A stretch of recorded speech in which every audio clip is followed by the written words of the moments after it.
उत्तर प्रदेश का प्राथमिक शिक्षक संघ प्रदेश में अपना महत्वपूर्ण स्थान रखता है। प्राथमिक शिक्षक संघ वोटर लिस्ट तैयार करता है, बीएलओ की ड्यूटी देता है, मतदान अधिकारी का काम करता है, पीठासीन अधिकारी का काम करता है। सभी महत्वपूर्ण दायित्वों का निर्वहन ईमानदारी और निष्ठापूर्वक करता है। प्राथमिक शिक्षकों ने पंचायतों के चुनाव के दौरान अपने चुनावी दायित्व का निर्वहन करते हुए 1621 शिक्षकों ने अपनी जान गंवा दिया। उनके बलिदान को सरकार ने भुला नहीं दिया। इन्हीं प्राथमिक शिक्षकों के दम पर पोलियो ड्रॉप पिलाने में भारत ने विश्व रिकॉर्ड बनाया। इसी संवर्ग के लिए अपमानित करने के उद्देश्य से, उन्हें नाराज करने के उद्देश्य से एक फैसला लिया अफसरों ने कि इनकी डिजिटल अटेंडेंस होगी। हम सरकार के मुख्य सचिव से पूछना चाहते हैं कि यह नियम क्या किसी और विभाग में लागू हुआ है? सरकार को नीति और नियम बनाते समय समरूपता का ख्याल रखना चाहिए और संवाद करना चाहिए, विचार विमर्श करना चाहिए।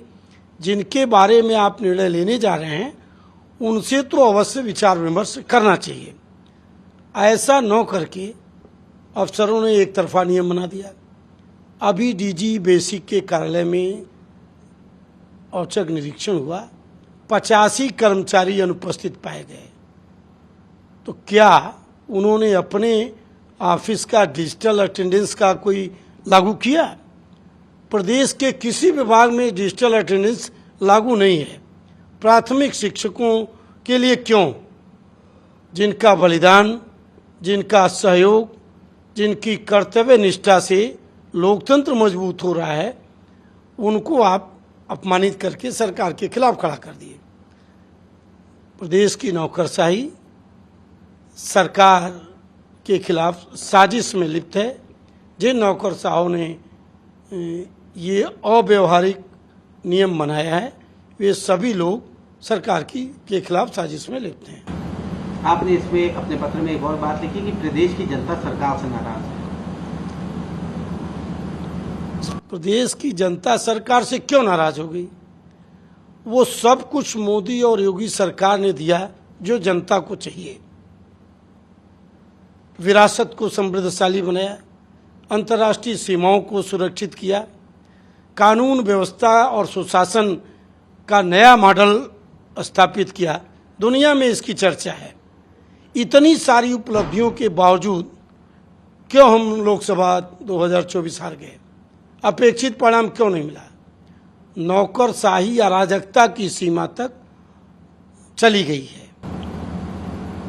वैसे क्या मुख्य वजह लगती है आपको 2024 में इतना बड़ा जो नुकसान उठाया भारतीय जनता पार्टी ने? क्या वजह है उत्तर प्रदेश में खासतौर पे? देखिए, हमारे कार्यकर्ताओं का सम्मान नहीं रहा। कार्यकर्ता हताश और निराश होकर उपेक्षित होकर के घर बैठा रहा। दूसरा सबसे बड़ा सवाल ये है कि उम्मीदवारों के खिलाफ भी गुस्सा था।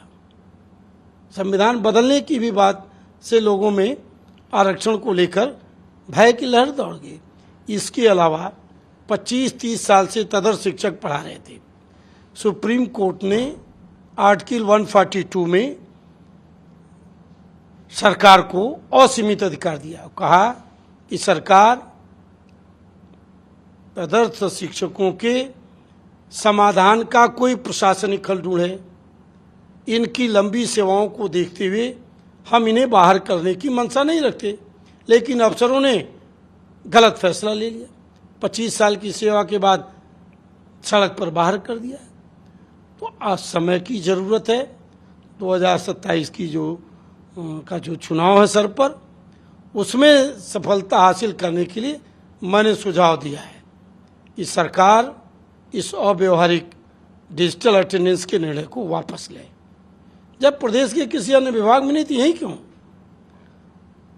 यह जरूरी है कि तदर्थ शिक्षकों का सुप्रीम कोर्ट की मंशा के रूप समाधान का एकमात्र तरीका है रिक्त पदों पर उनका सरकार आमेलन करे। इतना सारा समाज कल्याण का काम हमारी सरकार कर रही है, तो पेंशन भी भीख नहीं है, पेंशन सेवानिवृत्ति का अधिकार है। पेंशन दिए जाने पर सरकार को विचार करना चाहिए। यदि हम हमारे इन सुझावों को सरकार मान ली तो 2027 में भारतीय जनता पार्टी की सरकार बन जाएगी।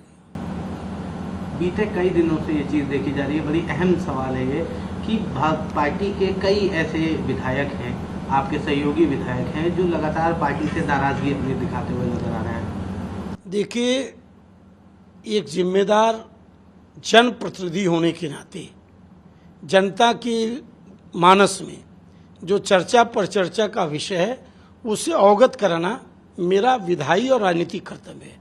वो काम मैं कर रहा हूँ। चाहे इसमें कोई भी नाराज हो, वो सबको ये काम करना चाहिए।